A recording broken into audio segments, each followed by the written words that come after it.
Hello everyone. Today, I'd like to introduce a piece of equipment used in the semiconductor industry for training and polishing large-size waves. This machine is a highly efficient automated system designed especially for precision surface grinding and polishing. It has a wide range of applications. It can use oil-free abrasives such as grinding and polishing fluids to grind and polish semiconductor materials such as silicon carbide and polycrystalline silicon. It can also use bonded abrasives like CBM and diamond grinding wheels to thin hard metallic and non-metallic materials such as steel, carbide, ceramics, and glass. The machine is equipped with an upper plate, brightness sensors, and temperature sensors. It can monitor the workpiece thickness and surface deformation in real time and make adjustments accordingly.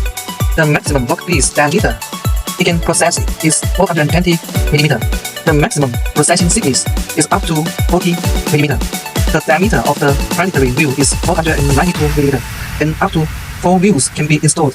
As for the main motor power, the total power is 55 kilowatts. Whether in semiconductor chip manufacturing, optical lens processing, or precision mechanical component machining, the YH2MG84125 delivers excellent performance to meet the demands of high precision surface grinding and polishing. Thank you.